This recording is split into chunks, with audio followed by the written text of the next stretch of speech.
Hola, bon dia, som un grup de segon ESO i avui farem el nostre experiment que es diu l'ou fregit en fred. Aquest grup està format per la Daniela, la Cèlia, la Sílvia, jo i Daniel.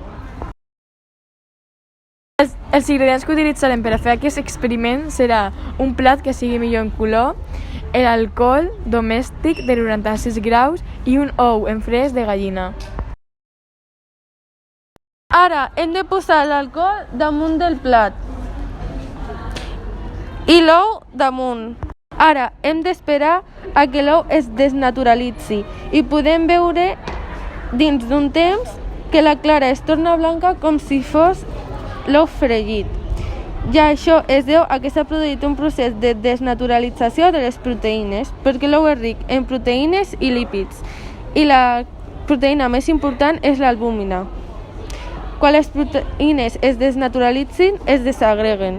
Aquest procés pot ser a causa d'un agent químic, el pH o la temperatura, que en aquest cas ha sigut un agent químic que és l'alcohol.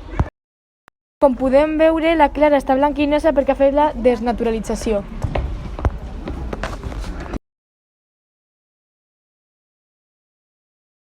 Aquí hem fet un avanç perquè es pogués veure una mica millor el procés.